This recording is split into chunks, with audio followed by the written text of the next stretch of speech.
Welcome, and thanks for joining us. This is the third edition of Think with Google Live. Please use the hashtag ThinkLive that you can see at the top right corner of your screen to comment and to ask your questions. There's going to be 10 minutes Q&A at the end, but we're going to crack right on now because time's short. My name's Nigel Gwilliam from the IPA, the agency trade body in the UK, and I'm joined today by Paul Frampton, CEO of Havas Media, Polly Brown, platform specialist from DoubleClick, and we have Gawain Owen, who is digital lead at Nestle, and Christian Purser, chief digital officer at MNC Saatchi. So we're going to go straight into it, chaps, and lady, of course. Paul, you first, if you don't mind at all. Programmatic marketing, how would you describe it? Okay, so I'm going to try not to use too many acronyms. I would say it's an automated way to buy audiences, to buy media through technology, creating a marketplace where buyers and sellers can come together.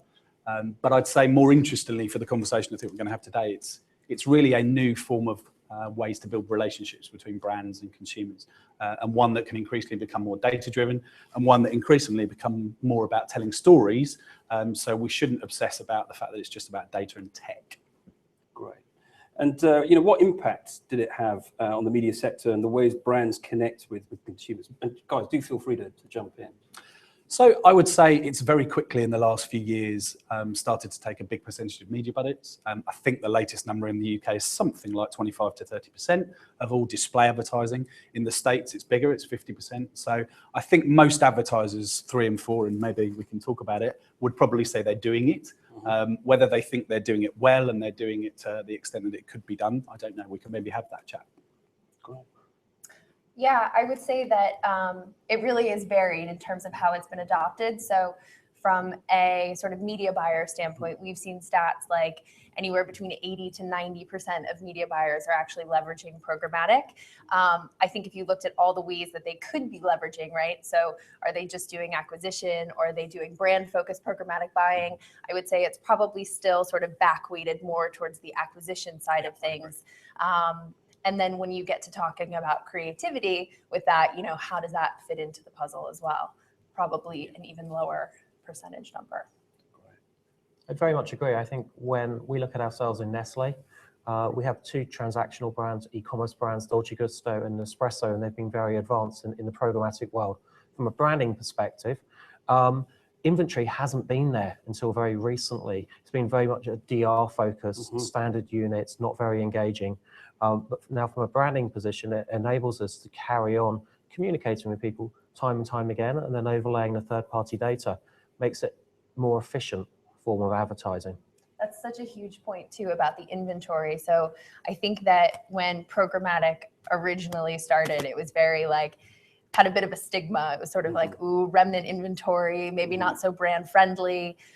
Now though, I mean, the not to use the words tech and data, but tech and data have really come into these systems. And now you have, we're launching our YouTube TrueView units within DoubleClick Bid Manager. You've got native ad formats coming into AdX. Like the formats and the brand friendly kind of placements and canvases, if you will, are there. That's right. And I'm not saying that technology and data isn't important. Clearly, it's the underpin, it's the backbone of programmatic. But I think we can obsess a little bit too much about that. And it's great to have kind of creative people in this conversation, because I think I chaired a real-time advertising summit in November, 600 people, 2 creative agencies, or 2 people there. And I think that's part of the problem. I don't know what. Yeah, let's bring Christian in.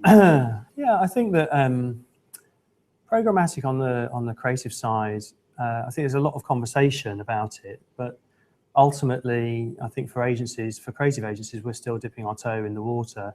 I think that the point about direct response and about the fact that programmatic is probably being used, it's not the low-hanging fruit, actually it's the stuff that converts and sells and everything else, but that programmatic is being used to reach consumers at the end of that journey, because actually that's where measurement is better, that's where we can measure return on investment better, that's where those business cases get built.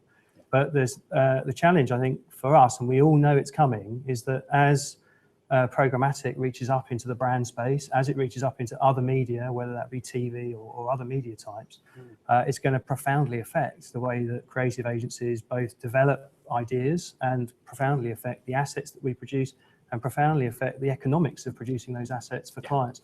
And it's going to profoundly affect the way that we need to work with media agencies. We're going to have to work so much closer to really maximize the opportunities that this kind of audience targeting is going to create. Gavin, do you feel like the creative has become something of an afterthought in this? I mean, we're talking about the opportunity that's coming, but currently is it an afterthought in terms of programmatic marketing? I think it depends on what your KPIs and objectives are. If you are a DR-focused brand, it's about buying cost-efficient inventory with cost-efficient delivery mechanisms, creative. For us as a brand, as we alluded to, there are better formats. You know, there's double MPUs, there's expandables, there's so many new there's so many new formats coming in. I think exactly what Christian has just alluded to is our media agencies have to work closer with our creative agencies, but the creative agencies also have to be more agile. If I need a creative unit turned around in 24 hours, it's 24 hours. It's not 4, 5, 6, 7 days. You know, that is using real-time information to really influence the way that we are engaging with our consumer. Sorry. No, go ahead. I think programmatic has in some ways really highlighted that. So, you know, back when programmatic didn't really exist and maybe you were buying with networks and you were buying with publishers directly, you know, you'd get that sort of single creative unit that would come through and, you know, maybe it wasn't ideal, but it did the job. And now within the programmatic space, like there are just so many levers and media teams are using things so efficiently and at such a granular, precise level that I think it's really highlighted how creative hasn't sort of made that same transition. Yeah, no, I would agree with that. And I mean, too often the targeting, as you say, is kind of improved 10, 100, 1,000-fold, yet often we're using the same 3 pieces of creative. I think even more so, to build on Christian's point, I mean, as the world becomes increasingly mobile and video and smaller screens and faster connections, I think it becomes super important that we get this right, because it doesn't work brilliantly on desktop display, but it certainly doesn't work particularly well on a mobile device. So having better data to understand and inform the type of creative message that someone does want or doesn't want put in front of them, I think is really important. Exactly. And it's things like, you know, if creative agencies, you know, are really going to start focusing on having data-driven creative and dynamic creative, you know, do they need to have something like an analytics team in-house to help them negotiate that? And, you know, when you're actually in the planning process, how does that need to change? How does the briefing process need to change? So is it just things like core KPIs that are being communicated, or does there need to be some discussion around core data signals? So people are really agreeing on, you know, the individual pieces of data that they're going to use, both from a buying standpoint and a creative standpoint. From the creative agency perspective, how would you describe the ability to incorporate the kind of variation and variety through programmatic? So is it a question of templating, so almost pre-creating certain templates, or can you involve the creative narrative through the programmatic? It's a really good question. I don't think we have a complete answer at the moment. So, I mean, there are kind of dynamic ad unit templates, for example, or dynamic ad unit software that can you know, take different headlines and images, do multivariate testing. Some very powerful software that can help to create ad units. I think that the way that we're doing it at the moment is that where we need to act in a more agile way, we're encouraging our clients to work with us to get formats signed off. And so by format, I guess, if you take the Who Wants to Be a Millionaire example of a format, they worked out what worked. And then when they got it absolutely right, they rolled it out globally, and it's a huge success. And so I think for us, when I'm looking at our larger clients, we want to create formats for how-tos, or formats for product demonstration, formats for promotional advertising, formats for testimonials, whatever it might be. And then you can use the sort of creative big guns, if you like, to get those formats right. And then once the head of brand or the CMO or the marketing director signed off that format at their end, and the creative director signed off that format at our end, really that creative work doesn't need to go through that process loop again. And so once you've got the approved format, actually then you've got a certain amount of freedom on a day-to-day operational level to start changing copy, changing imagery, changing color, placement, size, richness, whatever it might be. But I think ultimately, you know, that kind of format-driven advertising and the inevitable march of automation means that those two things will come together. But there's it's so important in terms of getting those formats right to have creative involved in the process, because you can't just put a headline and an image together in a square box and serve that to the consumer and expect that to convert at the same level as something which is carrying the values of the brand, as something which is specific to the audience in that precise moment in time. So that's the bit that we need to. And I actually think, I mean, often there's a concern, will automation and technology kill creativity? Will it kind of stop people being able to do what they're best at? I actually think it takes away a lot of the heavy lifting. Yes. Right? It actually removes it so that actually you can spend more time having those conversations, because let's face it, most people in a media agency and a creative agency hardly start work late and leave early. So it's not like they have a ton of extra time to put into creativity and innovation, which is what I'm sure as a marketeer, that's what you want your agency to do, isn't it? Indeed. One way we've brought our agencies together is through YouTube and through the programmatic video buying mechanisms, is when we get a brand new TV advert or a piece of long form content, we will actually put a small amount of money, we'll run it through the programmatic channels, and then we actually monitor second by second where people are dropping out. We then come back into a room together and start to say, actually, we've gone from 85% of engagement all the way down to 65 in a matter of 3 seconds. Is there something at that point in the video? Can we go back and edit it? Is there something we can do? So we actually use the real-time audience signals to actually enhance what we're putting in front of people. A really good example of that is last year we did some crowdsourced content on Rolo. We had 4 films. We nominated a winner. We then put those 4 films through YouTube, and we actually let the public decide which one was the most viewed video. You know, the natural algorithms ran it. And we were actually wrong. In the olden days, we would have potentially put that advert on TV, but it was actually a different one which we didn't particularly, we liked it, but it certainly wasn't the winner. So we ended up using the real-time audience data to bring our media agency and our creative agency together to actually enhance what we're putting out to our consumers.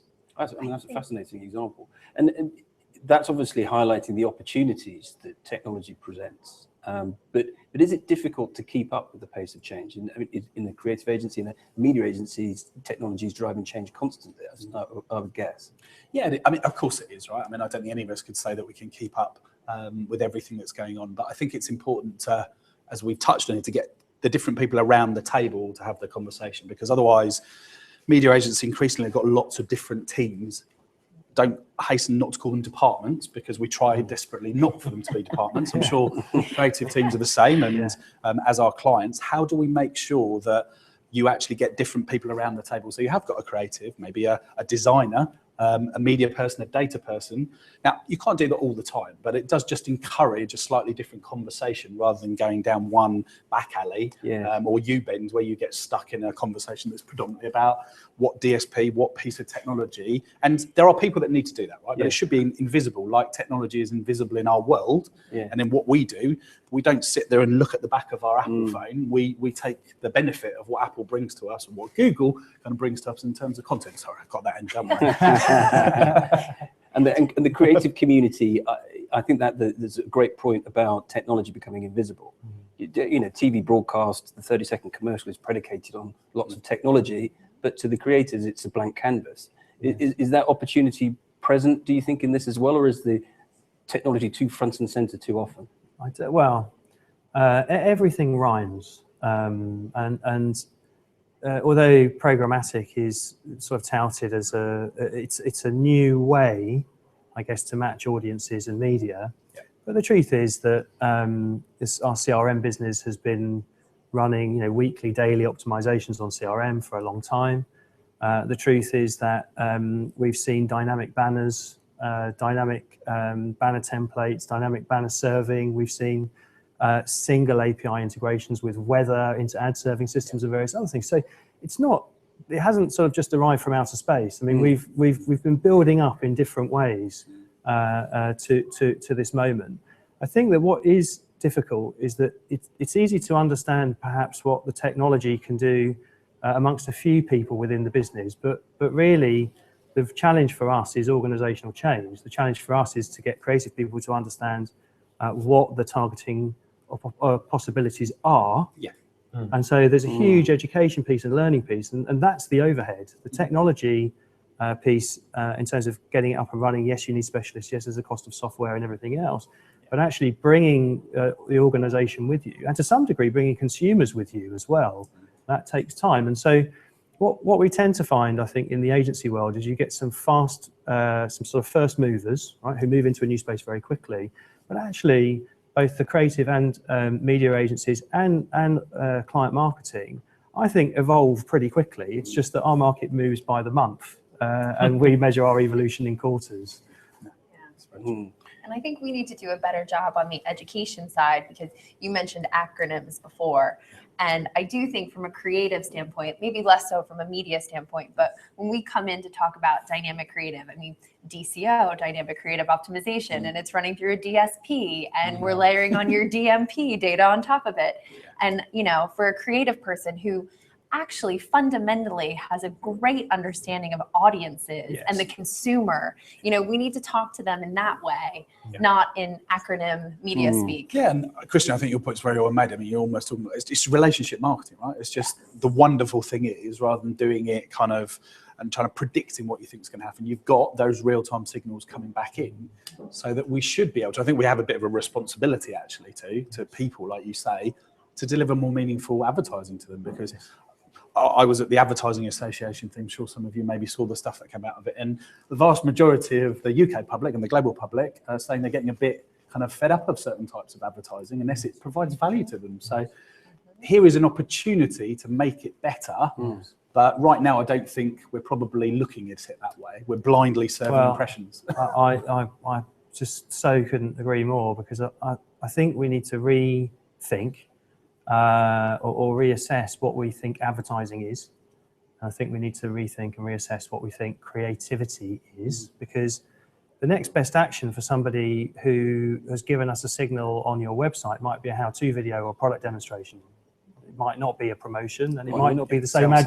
It may not be the same ad that brought them there in the first place, because that might be a waste of money and time. So I think that as we edge towards being able to build cross-device, personalized conversations and narratives, we need to think more about how we move consumers on in that process. And that might not be a barnstorming ad when we're getting down quite close to the point of choice for them. Absolutely. That might be a brilliantly shot or delivered product demonstration or a partner video, or it may be that we want to serve them the opportunity to have a Q&A with a sales rep or an assistant. So I think that the brilliant thing about the power of this technology is it will enable us to broaden our definitions of advertising, broaden our definition of creativity, and the notion that advertising could be helpful. Utility, and I think is if we had that as a mantra, what's the most helpful thing in terms of the next message to help that consumer to choose? That might be a better thing than what have we got that we can put in the pipe and send the three to them. messages we got that we force down the pipe. There was a really good case study that I saw not too long ago about there's an artist named Gabrielle Alpin, and she wanted to release an album, and she had £10,000 to promote it, and that was it, which, you know, compared to major acts is like a drop in the bucket. It's nothing. So what they did was actually really interesting, and it kind of reminds me of the story that you were telling earlier about YouTube, is they put up a music video onto YouTube. And then from there, they segmented the audience to look at people who had been to the channel versus people that had subscribed it, watched a video, liked it. And then they used videos that they had produced specifically for this. So it could be interviews with her, it could be sneak peeks, it could be behind the scenes. And they segmented the audiences based on their relationship with her already. So people that were sort of warm leads versus somebody that was actively engaging with her content. And I think she debuted at like #2 on the UK charts. I mean, it was just a massive success. And it's things like that. I mean, it didn't cost any money. And it was just a really creative way of having a conversation. Well, another great example. I think if we think about that and the possibilities are there, but then maybe draw it back to where we are now and you know what is possible on a kind of a broader scale. From a client perspective, Gavin, do you have one tip for marketers on creativity, in particular in the programmatic space? It's a really good question. my 2 tips would be keep it simple, don't overcomplicate it, and don't be afraid to dig under the hood in your agency and really understand what programmatic is and how the power of media and creative can come together to ultimately give the consumer a more engaging experience. And Polly, you've given us a great example from the music industry. Is there something that you would have as a tip for creativity from? Well, being that I'm representing the tech side of this discussion, I would say to really focus on which data signals matter the most and be sure that both your media agency and your creative agency are both working towards that same KPI. So, for the example I gave earlier, it was all about the level of connection between a user and the artist, the recency at which they had interacted. But I think the same could apply for any number of brands. So to come up with not just core KPIs for a campaign, but to come up with a data strategy. Okay. Well, we're going to take some questions that we've received in that I have in front of me here. So this is from Liam. Can current creative agency structures operate in a programmatic world? Creative turnaround times are currently too slow. I think we're looking at you, Christian. So I think that the name of this talk is around the death of creativity.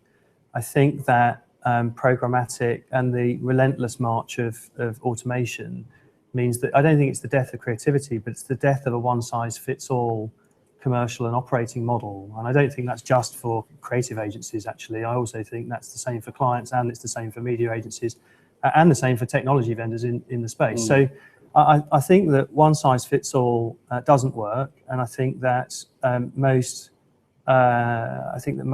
agency chiefs know that where we need to have different process and different people, different skills, different turnaround times, and different pricing, that actually we need a different commercial model and a different operating model.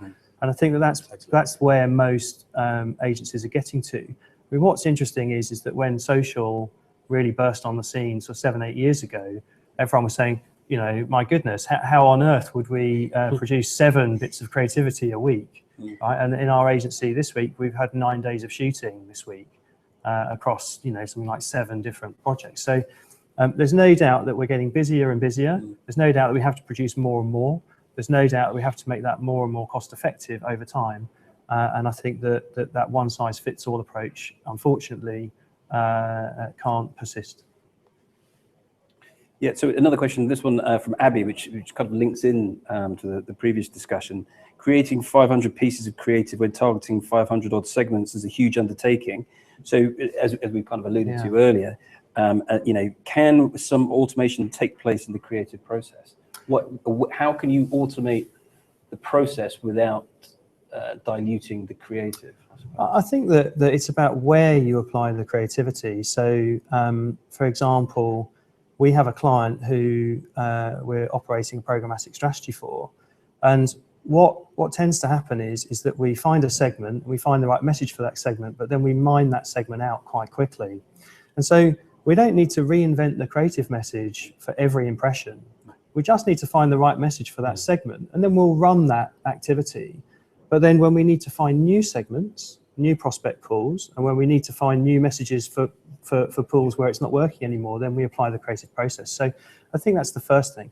The second thing is that we're actually seeing a client next week about a piece of work where we'll be producing 10,000 pieces of creative in 15 languages to operate in this kind of environment. Now, the interesting thing about that is we're not going to have to create 10,000 pieces of creative every month. We'll create 10,000 pieces of creative, and then those pieces of creative will exist, and they will need tiny, tiny little tweaks over time. So I think to go from nothing to 500 is a huge step. That's really tough. Sure. But for the majority of clients, actually, a lot of this messaging, content, and advertising should be evergreen. And so it should be able to reuse it and optimize it over time. So I think that right now, I think people are looking at it and going, how do I get a bank of advertising and a bank of content that enables me to run this kind of strategy? But in a year's time, once we're over the hump. Yeah, and that's where technology helps, isn't it? Exactly, and then of course we can use automation to help us to run the multivariate tests, the A/B tests, do the little tweaks in copy and everything else. But we need to get the formats right, the targeting parts right. We need to get some of the messaging right, and then after that, it's optimization. Yeah. We're not going to make 500 bits of creative every month. Demonstrated, if you invite media and creative people together to sit and share the data, then that helps you develop better creative, doesn't it? I mean, why wouldn't it? And why wouldn't the message to someone who's umming and ahhing about a pair of shoes in 2 years' time, that is I don't know, perhaps a mum that works right in a major city, why would that message be any different from the one that we successfully use now? Because it's about that point casting, personalized messaging, not about broadcast. So it doesn't wear out when you're only talking to a segment of one. So a great question, this one from Graham, which I think is going to create some different perspectives from the group. Programmatic is much more complex than traditional advertising. I think we can probably agree on that. However, who should be driving the process? Creative, media agency, or client? All three, I would say. I would say you have to. I mean, the fact that the conversation we've just had. Polly thinks Google. Well, With the help of our partners. With the help, of course, with the help of our of course. partners. I mean, I can only talk, obviously, for Havas, and from our perspective, I think we've often played between media and creative this game of tennis, just bang and back. Whereas I think we're now moving towards more of a game of football, where there's lots of people that assist in actually kind of getting to the end goal. And we've got, within Havas Media Group, we've got two creative-driven businesses that are really leaning into this. And when they're invited into the conversation, it needs leadership from a client. It needs a client like Gavin to care about it and not see it as a dark art, because there's a lot of concern about it, and we haven't got time to go into that. But it's actually recognising the opportunity and then together working out the different roles and responsibilities, I think, that everybody takes, which we've touched on a bit today. Right. I totally agree. I think that clients have a very unique opportunity in this particular space, because there's so much opportunity on the creative side and there's so much work being done on the media side. So them sitting in between really kind of need to bring those things together. Definitely. I think the client's really got to understand it to a certain level. The client's got to want to have that want, need, and desire to move into a programmatic world. Absolutely. I'm sure from Paul's perspective, you might be running programmatic campaigns for some clients. They don't possibly even know it's being run in a programmatic fashion. For us last year, we really invested into programmatic. We really dug under the hood. We really wanted to understand what it would do for our business. We had one Kit Kat launch last year. It was a digital-only launch, heavily promoted by programmatic. We knew our sweet spot. We knew our target audience. Google gave us the reach and the frequency which we needed, and our market share points significantly increased off a digital-only launch. Tried to explain that to the retailers that you're not on TV, and that's a difficult conversation which we'll save. But I would say to any company, if you want to do it, it's not complicated. Take a step back and really understand what your brand's objectives are. Very good. And so, I mean, just a follow-up question from Liam, actually, which again dovetails with this, is how good a job are agencies, and is it the responsibility of agencies to educate clients on programmatic and data-led advertising? Is that the role? We need to do a much better job. I mean, the WFA stats that I've seen recently are suggesting concern, thinking they're in the dark about programmatic advertising, and I think that comes from two sides. One, we're not very good at inviting people in to discuss it, and two, a lot of clients are not like you, Gavin, to be fair. They don't necessarily want to lean in to have the conversation. I think agencies have to take more responsibility to open the hood, to use your term, and to talk it through, because it's very complicated. I mean, there could be 12, 13 different bits of technology and different smart ways of actually getting to a buy. And unless you sit down and want to understand that, then it will look like it's a mystery, and a mystery may be a place where clients may think that margin is just being created, but there genuinely is value. I mean, you've just shown two great examples of where value comes from programmatic for marketing. Last year, we significantly reduced our video cost within programmatic to move away from a well-known video provider, and now we buy it in open source in real time. And I log into the dashboard and I know exactly what's going on, so that there can't be any hidden margin. You know, clients take a step back, understand your needs, and then come back into the game. Well, thank you very much, guys. I'm afraid we're very shortly going to be out of time, so thank you for joining us. I think it's safe to say from our discussion today, the prospects for creativity in a programmatic world are good. It's not going to be easy. There are challenges, but there are significant opportunities. I hope you've enjoyed joining me and my guests today at this lunchtime. The program will be rerun or available on Think with Google. If you want to rewatch, given that Friday lunchtime is not necessarily the most convenient for everyone. But thank you very much for joining us, and look forward to seeing you again soon.